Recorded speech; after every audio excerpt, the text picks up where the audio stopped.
some news. There's always a lot of exciting news in this business. So I was amazed by this. I would love to see Trump removed by the 25th Amendment. His Easter Sunday message was insane. And he had another message today where he said a great society will be totally destroyed tonight at 8 p.m. and never come back, which is explicit genocide against American law and international law. And he ought to be removed. The man is obviously insane. However, I thought it was no hope at all. But the betting markets exist to measure this stuff. People are betting money on it. And they say that his chance of being removed by the 25th Amendment has gone up to, I think, 35%. I would have put it at like 1%, considering that the Republicans dominate the House and the Senate. Of course, next semester, Democrats might, but I don't think it matters. I think this has to come from the cabinet. And I think his cabinet is totally under his control. Anyway, I hope they're right. And so a researcher, boy, I've sure done this enough times. A researcher found a vulnerability, and he can't get the company to care. He found a privilege escalation in Windows, and Microsoft totally ignored him, so he just leaked it publicly. But unlike usual, he doesn't explain how it works. He just says, all right, you smart guys figured out how it works. He's pretty disgruntled about everything, which, if you're a security researcher, I can understand sort of hating the world, because it's very much like being a political activist. You spend all your time trying to tell somebody something they do not want to hear, and they tell you to shut up or sue you or anything. You don't get rewards much for doing vulnerability research. So he published it. However, independent researchers have tested and said, yep, it works. It works on client versions of Windows, not servers, and it's some kind of time of check, time of use vulnerability. And, to be fair, Microsoft doesn't seem very interested in patching local privilege escalations. There's quite a few of them they just leave open. That's why if you get a Meterpreter shell on a machine, you can just try to upload your privileges, upgrade them, and it usually works, because Microsoft doesn't regard these as a huge priority. This guy. Anyway, there's a new one out there. Might be fun to try it and see if it works.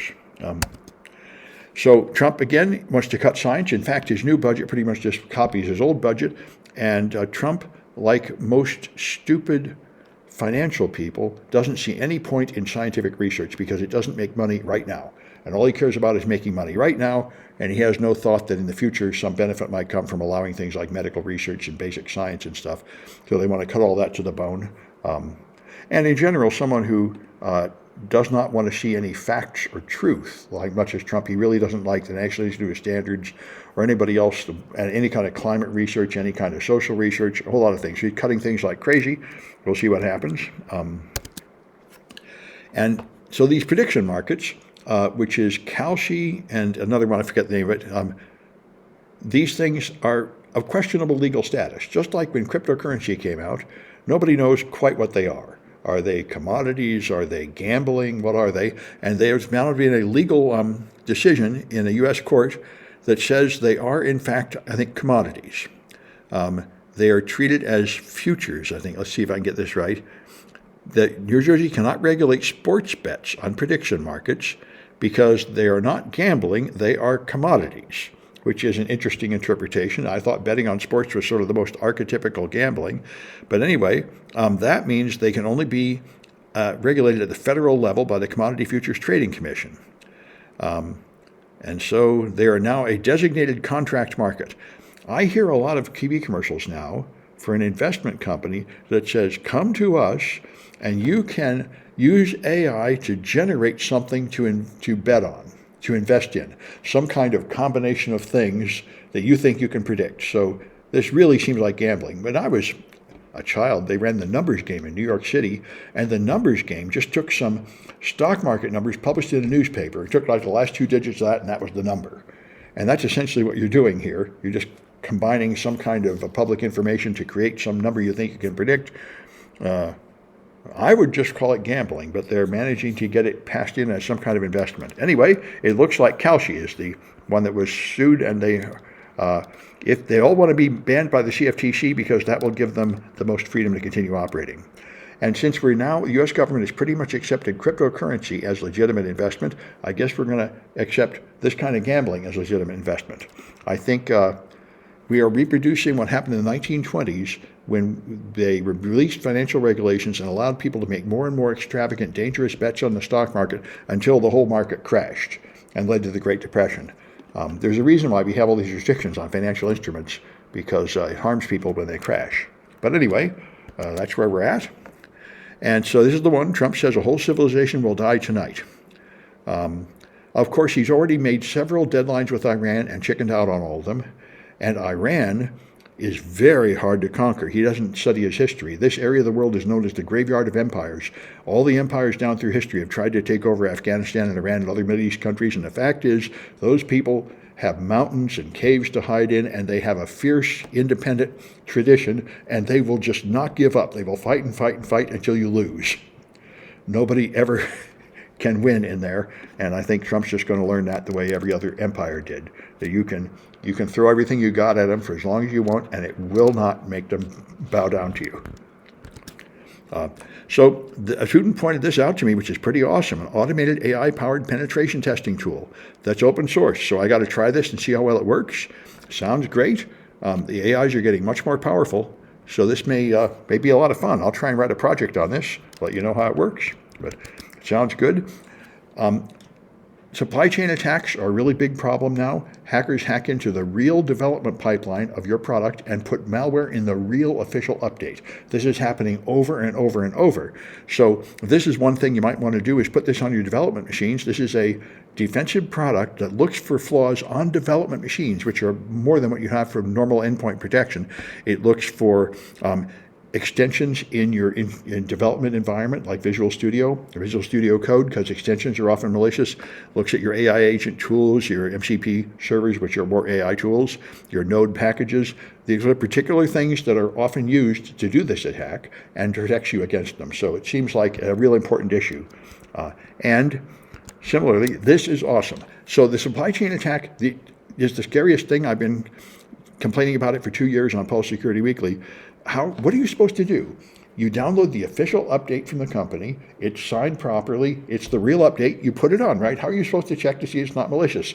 Well, these guys have solved that problem. And the answer is incredibly simple. This is Elastic. And he wanted to see if he could catch these supply chain attacks. Now they're so common. And so he wrote a little bot. And this is all it does. And he open sourced it.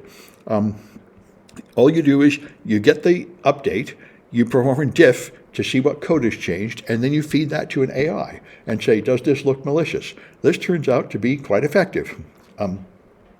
It gave him no false positives, and it did detect some new supply chain attacks as soon as they were pushed out. So this, I think, should become the standard everywhere, that you have an AI examine every code change before you make it. That would be pretty easy to do, and the AIs are now smart enough to have a high probability of detecting whether it's malicious. Then, of course, the attackers will have to use AI to write more obscure updates that are less easy to detect, and you'll have the usual arms race.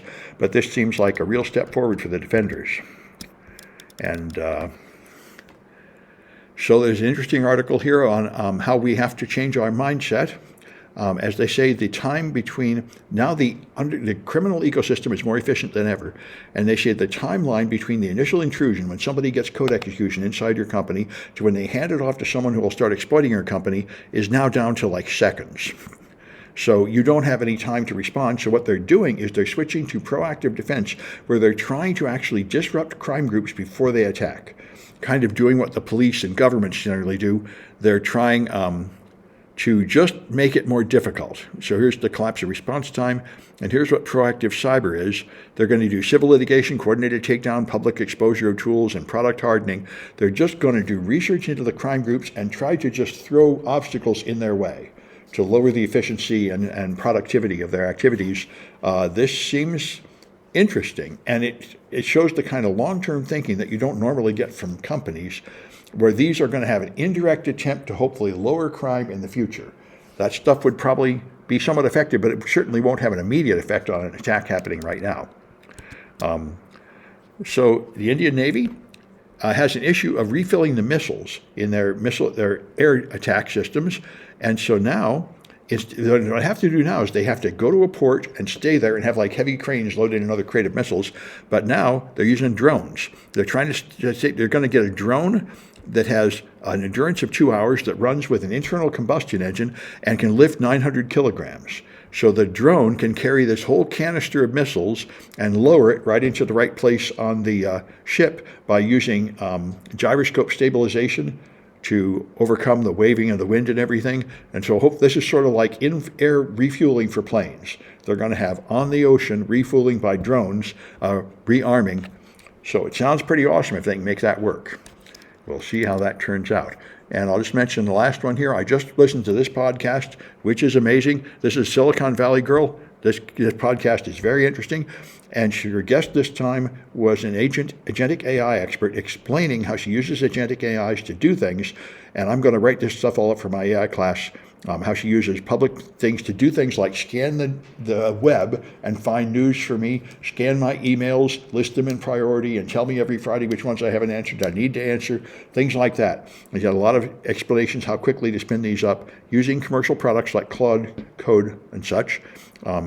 But I'm going to try and write some of these up, even some of them that cost some money, because that's how everybody else is doing it, by paying money, although we can probably make test versions of it using the free Minimax AI from China. But we should all be starting to use these things, and everybody is saying this more and more loudly from the Silicon Valley. Everybody has to get used to using AI agents. It's only going to be a matter of a few months before everyone's expected to know this, and you'll be falling behind if you haven't got these things going and started using them. So I'm going to try and write it up. So that's it for the news.